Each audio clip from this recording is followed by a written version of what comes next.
Friends, welcome on Pooja Study Hub channel. This is Pooja Singla. Today in this video we will discuss a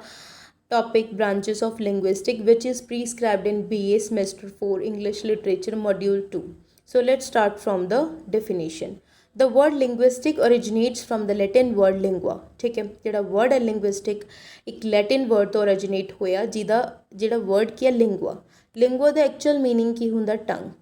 is related with tongue जीव नाल अपनी relate करदा linguistics must therefore certainly deal with language of one of the simplest definition of linguistic is that it is a scientific study of language ਕਹਿੰਦੇ ਜੇ ਆਪਾਂ simplest definition ਦੇਖੀਏ linguistic ਦੀ ਤਾਂ ਇਹ ਸਾਇੰਟਿਫਿਕ ਸਟੱਡੀ ਹੈ ਕਾਦੀ ਲੈਂਗੁਏਜ ਦੀ David Crystal in his encyclopedia David Crystal ਆਪਦੀ ਇਨਸਾਈਕਲੋਪੀਡੀਆ ਦੇ ਵਿੱਚ ਡਿਫਾਈਨ ਕਰਦੇ ਨੇ ਕਿ linguistic as the science of language science ਹੈ ਲੈਂਗੁਏਜ ਦੀ it is a scientific inquiry in human language in it structures and uses ਠੀਕ ਹੈ ਸਾਇੰਟਿਫਿਕ ਇਨਕੁਆਇਰੀ ਕਰਦਾ ਹਿਊਮਨ ਲੈਂਗੁਏਜ ਦੀ ਉਹਦੇ ਸਟਰਕਚਰਸ ਦੀ ਉਹਦੇ ਯੂਜ਼ ਦੀ and into the relationship between them ਉਹਨਾਂ ਦੇ ਵਿੱਚ ਰਿਲੇਸ਼ਨਸ਼ਿਪ ਕੀ ਹੈ ਲੈਂਗੁਏਜ ਤੇ human the both language in general and particular language can be studied from different points of view देखो language ਨੂੰ ਹਰ ਇੱਕ ਇਨਸਾਨ ਆਪਦੇ point of view ਨਾਲ define ਕਰਦਾ ਕੋਈ ਵੀ ਬੰਦਾ ਇੱਕ exact definition ਨਹੀਂ ਦੱਸਦਾ ਆਪਾਂ ਨੂੰ ਹਨਾ therefore the field of linguistic as a whole can be divided in several subfields according to the point of view that adopted ਠੀਕ ਹੈ linguistic ਨੂੰ ਆਪਾਂ ਆਪਦੇ ਮਤਲਬ ਬਹੁਤ ਜਿਸ ਚੀਜ਼ ਤੇ ਬਹੁਤ ਜ਼ਿਆਦਾ ਪਰਸਪੈਕਟਿਵ ਬਣ ਜਾਣ ਤਾਂ ਫਿਰ ਉਹਦੀ ਕੀ ਹੈ ਬਹੁਤ ਸਾਰੇ subfields ਬਣ ਜਾਂਦੇ ਨੇ ਠੀਕ ਹੈ ਇਹ ਤਾਂ ਤੁਹਾਡੇ ਬੁੱਕ ਦੇ ਅਕੋਰਡਿੰਗ ਦਿੱਤੇ ਹੋਏ ਨੇ the first distinction is between general and descriptive linguistic ਜਿਹੜੀ ਫਰਸਟ ਡਿਸਟਿੰਕਸ਼ਨ ਹੈ ਜਰਨਲ ਤੇ ਡਿਸਕ੍ਰਿਪਟਿਵ ਲਿੰਗੁਇਸਟਿਕ ਦੇ ਵਿੱਚ it corresponds to distinction between studying language general and describing particular language ਠੀਕ ਹੈ ਇਹ ਕੀ ਹੈ ਸਟੱਡੀ ਜਾਂ ਤਾਂ ਆਪਾਂ ਨੇ ਇਹ ਜਿਹੜਾ ਡਿਫਰੈਂਸ਼ੀਏਟ ਹੈ ਕਿ ਬਿਹਾਵ 'ਤੇ ਹੋ ਰਿਹਾ ਸਟੱਡਿੰਗ ਅ ਲੈਂਗੁਏਜ ਜਰਨਲੀ ਜਾਂ ਉਹਨੂੰ ਉਸ ਚੀਜ਼ ਨੂੰ ਡਿਸਕ੍ਰਾਈਬ ਕਰਨਾ ਇੱਕ ਪਰਟੀਕੁਲਰ ਲੈਂਗੁਏਜ ਦੀ ਤਰ੍ਹਾਂ each depends upon the other general linguistic supplies a concept and categories in terms of which particular language are to be analyzed ठीक है descriptive linguistic is concerned with the description and analysis ਜਿਹੜੀ descriptive linguistic है वो concern करती है description ਤੇ analysis ਨਾਲ of the ways in which a language operate and is used by a given set of speaker at a given time ਠੀਕ given time ਦੇ ਵਿੱਚ ਜਿਹੜਾ ਸਪੀਕਰ ਹੈ ਉਹ ਕਿੰਨਾ ਟਾਈਮ ਲਾ ਰਿਹਾ ਬੋਲਣ ਲਈ ਜਾਂ ਲੈਂਗੁਏਜ ਨੂੰ ਕਿਵੇਂ ਆਪਰੇਟ ਕਰ ਰਿਹਾ ਇਹ ਹੈ ਡਿਸਕ੍ਰਿਪਟਿਵ ਲਿੰਗੁਇਸਟਿਕ ਦਾ time may be present or the past where adequate written records are available ਠੀਕ ਹੈ ਚਾਹੇ ਆਪਾਂ ਪ੍ਰੈਜ਼ੈਂਟ ਦੀ ਗੱਲ ਕਰ ਲਈਏ ਚਾਹੇ ਪਾਸਟ ਦੀ ਜਿੱਥੇ ਬਹੁਤ ਸਾਰਾ ਰਿਟਨ ਆਪਾਂ ਨੂੰ ਰਿਕਾਰਡ ਮਿਲਦਾ ਲੈਂਗੁਏਜ ਦੇ related descriptive linguistic is often regarded as a major part of general linguistic descriptive ਜਿਹੜਾ ਹੈਗਾ ਲਿੰਗੁਇਸਟਿਕ ਇੱਕ ਮੇਜਰ ਪਾਰਟ ਹੈ ਜਰਨਲ ਲਿੰਗੁਇਸਟਿਕ ਦਾ and fundamental aspect of the study of language for example the general linguist might formulate the hypothesis that all the languages have nouns and verb ਕਹਿੰਦੇ example ਲੈ ਲਓ general ਲਿੰਗੁਇਸਟ ਹੈ ਜਿਹੜਾ ਲਿੰਗੁਇਸਟ ਮਤਲਬ ਜਿਹੜਾ language ਦੀ study ਕਰਦਾ ਜਾਂ ਲੈਂਗੁਏਜ ਬਾਰੇ ਲਿਖਦਾ ਠੀਕ ਹੈ ਕਹਿੰਦੇ ਉਹ ਕੀ ਕਹਦੇ ਕਿ ਇਹ ਕੀ ਹੈ ਫਾਰਮੂਲੇਟ ਹੈ ਹਾਈਪੋਥੀਸਿਸ ਹੈ ਕਿ ਸਾਰੀ ਲੈਂਗੁਏਜ ਦੀ ਕਿ ਨਾਊਨ ਵੀ ਹੁੰਦੇ ਵਰਬ ਵੀ ਹੁੰਦੇ but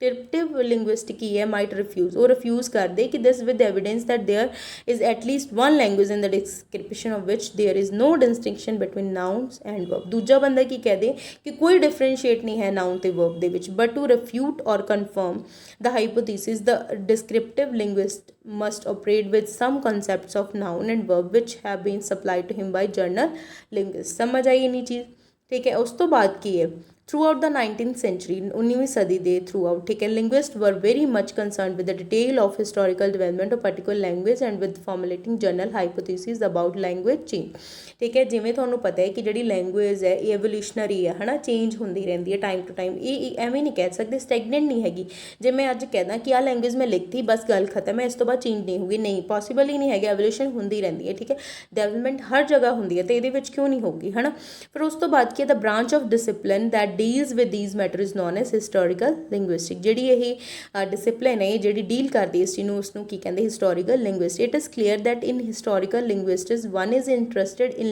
language in general or in particular language ਠੀਕ ਹੈ we therefore have diachronic and synchronic linguists ਠੀਕ ਹੈ ਇਸੇ ਲਈ ਆਪਣੇ ਕੋਲ ਇੱਕ ਦੋ ਟਰਮਸ ਨੇ diachronic ਤੇ synchronic ठीक है diachronic description of language traces the historical development of the language and records the change that have taken place in it between successive point in time. Diachronic ਦਾ ਕੀ ਹੈ, ਡਿਸਕ੍ਰਿਪਸ਼ਨ ਦਿੰਦਾ ਆਪਾਂ ਨੂੰ ਲੈਂਗੁਏਜ ਟ੍ਰੇਸਿਸ ਦੀ, ਕਿ ਹਿਸਟੋਰੀਕਲ ਜਿਹੜੀ ਡਿਵੈਲਪਮੈਂਟ ਹੈ language ਦੀ, ਉਹ ਰਿਕਾਰਡ ਵੀ ਦਿੰਦਾ ਆਪਾਂ ਨੂੰ ਕਿ ਕਿਹੜੇ ਪੁਆਇੰਟ 'ਤੇ ਕਿਹੜਾ ਕਿਹੜਾ ਸਕਸੈਸ ਮਿਲਿਆ ਹੈ ਨਾ ਲੈਂਗੁਏਜ ਨੂੰ। ਡਾਇਕ੍ਰੋਨਿਕ ਇਜ਼ ਇਕੁਇਵੈਲੈਂਟ ਟੂ ਦਾ ਹਿਸਟੋਰੀਕਲ, ਡਾਇਕ੍ਰੋਨਿਕ ਨੂੰ ਆਪਾਂ ਇਕੁਇਵੈਲੈਂਟ ਮੰਨ ਸਕਦੇ ਹਾਂ ਹਿਸਟੋਰੀਕਲ ਦੇ, ਠੀਕ ਹੈ। ਸਿਨਕ੍ਰੋਨਿਕ ਡਿਸਕ੍ਰਿਪਸ਼ਨ ਕੀ ਹੁੰਦੀ ਹੈ, that language it exist at a particular point of time, ਜੋ ਐਗਜ਼ਿਸਟ ਕਰਦੀ ਇੱਕ particular point of time regardless of its history, ਠੀਕ ਹੈ। ਹਿਸਟਰੀ ਨੂੰ ਛੱਡ ਕੇ ਕੀ ਹੈ, ਪਰਟੀਕੂਲਰ ਪੁਆਇੰਟ ਦੇ ਵਿੱਚ ਜੋ ਐਗਜ਼ਿਸਟ ਕਰਦੀ ਹੈ ਉਹਦੀ ਗੱਲ ਕਰਦੀ ਹੈ, ਠੀਕ ਹੈ। ਸਿਨਕ੍ਰੋਨਿਕ ਇਹ ਪ੍ਰੈਜ਼ੈਂਟਲੀ ਹੈ ਅਤੇ ਡਾਇਕ੍ਰੋਨਿਕ ਇਹ ਪਾਸਟਲੀ ਹੈ। Hence it if we makes a study of French as it spoken in 1960s or of the English language of Chaucer's time, it would be a synchronic study if we study the history of English language, ਠੀਕ ਹੈ। ਜੇ ਆਪਾਂ ਇਹ ਗੱਲ ਕਰੀਏ ਕਿ 1960 ਦੇ ਵਿੱਚ ਜਿਹੜੀ ਫਰੈਂਚ ਹੈ ਬੋਲੀ ਜਾਂਦੀ ਸੀ ਇੰਗਲਿਸ਼ ਲੈਂਗੁਏਜ ਚੌਸਰ ਦੇ ਟਾਈਮ ਦੇ ਵਿੱਚ, ਤਾਂ ਇਹ ਕਿ ਸਿਨਕ੍ਰੋਨਿਕ ਸਟੱਡੀ ਹੋਏਗੀ। ਜੇ ਆਪਾਂ ਸਟੱਡੀ ਦੀ ਗੱਲ ਕਰੀਏ English language will be diachronic study, ਜੇ ਹਿਸਟਰੀ ਪੜਾਂਗੇ ਇੰਗਲਿਸ਼ ਲੈਂਗੁਏਜ ਦੀ, ਠੀਕ ਹੈ, ਇਹ ਕੀ ਹੋਊਗੀ diachronic. No worthwhile diachronic study is possible if we do not ever prerequisite have synchronic studies of earlier periods available. Next topic ਕੀ ਹੈ, third dichotomy is that which holds the theoretical and applied linguistic, ਠੀਕ ਹੈ। ਹੁਣ ਅੱਗੇ difference ਕੀ applied ਅਤੇ theoretical. Theoretical linguist study ਕਰਦੇ ਨੇ language with a view to constructing a theory of its structure and function, ਠੀਕ ਹੈ। ਜਿਹੜੇ ਆਪਣੇ ਥਿਓਰੈਟੀਕਲ ਹੁੰਦੇ ਨੇ ਲਿੰਗੁਇਸਟ ਹੈ ਨਾ, ਉਹ ਕੀ ਸਟੱਡੀ ਕਰਦੇ ਨੇ language the ਕੰਸਟਰਕਟਿੰਗ point of view ਦੇ ਵਿੱਚ, ਠੀਕ ਹੈ, ਕਿ ਉਸ ਚੀਜ਼ ਦਾ ਯੂਜ਼ ਕੀ ਹੋਊਗਾ, ਉਹਦਾ ਫੰਕਸ਼ਨ ਕੀ ਹੋਊਗਾ, ਹੈ ਨਾ। ਉਸ ਤੋਂ ਬਾਅਦ ਕੀ ਆਪਣੇ ਕੋਲੇ regard to any practical application that an investigation of language might have applied, linguist has its own concern in the application of the concepts and findings of linguistics to a variety of practical tasks like language teaching, translation and testing. In practice there is a little difference between the term theoretical linguist and journal linguist. The aim of theoretical linguist की है is the formulation of satisfactory theory of the structure of language in journal. As far as the applied linguist is concerned, it draws on both the journal and the descriptive branches of subject, ठीक है। ਉਸ ਤੋਂ ਬਾਅਦ ਕੀ ਹੈ, ਇਹ ਸੀ ਆਪਣਾ ਜਿਹੜਾ ਅੱਜ ਦਾ ਟੌਪਿਕ ਸੀਗਾ ਕਿ ਜਿਹੜੀ ਆਪਣੀ ਬ੍ਰਾਂਚਿਸ ਹੈ ਲਿੰਗੁਇਸਟਿਕ ਦੀਆਂ ਕੀ ਨੇ। ਲਿੰਗੁਇਸਟਿਕ ਦੇਖੋ ਬ੍ਰਾਂਚਿਸ ਦਾ ਐਕਚੁਅਲ ਮੀਨਿੰਗ ਕੀ ਹੁੰਦਾ, ਜਿਵੇਂ ਪੇੜ ਹੈ, ਪੇੜ ਦੇ ਕੀ ਛੋਟੀਆਂ ਛੋਟੀਆਂ ਪਾਰਟਸ ਹੁੰਦੇ ਨੇ, ਉਹੀ ਕੀ ਨੇ ਲਿੰਗੁਇਸਟਿਕ ਦੀਆਂ ਬ੍ਰਾਂਚਿਸ ਨੇ। ਦੇਖੋ ਜਿਹੜੀ ਲਿੰਗੁਇਸਟਿਕ ਐਵੋਲਿਊਸ਼ਨਰੀ ਪਾਰਟ ਹੈ, ਸੋ ਇਹਦਾ ਕੋਈ ਬਹੁਤਾ ਤੁਹਾਨੂੰ ਡਿਟੇਲ ਦੇ ਵਿੱਚ ਕਰਨ ਦੀ ਲੋੜ ਨਹੀਂ। ਇਹਦੇ ਰਿਲੇਟਡ ਕੁਐਸਚਨ ਕਿੱਦਾਂ ਦਾ ਆਉਂਦਾ ਹੈ ਨਾ, ਸੈਂਪਲ ਪੇਪਰ ਮੈਨੇ ਸ਼ਾਇਦ ਅਪਲੋਡ ਕਰ ਰੱਖੇ, ਤੁਸੀਂ ਚੈੱਕ ਕਰ ਲਿਓ। ਜੇ ਨਹੀਂ ਕੀਤਾ ਮੈਨੂੰ ਕਮੈਂਟ ਬਾਕਸ ਦੇ ਵਿੱਚ ਦੱਸ ਦਿਓ ਅਤੇ ਮੈਂ ਉਹ ਕੀ ਕਰਾਂਗੀ ਅਪਲੋਡ ਕਰ ਦਾਂਗੀ, ਤੇ ਤਾਂ ਜੋ ਤੁਹਾਨੂੰ ਹੈਲਪ ਮਿਲ ਸਕੇ, ਠੀਕ ਹੈ। Thank you student, thank you for watching my video. Channel ਨੂੰ ਸਬਸਕ੍ਰਾਈਬ ਵੀ ਕਰ ਦਿਆ ਕਰੋ ਪਲੀਜ਼।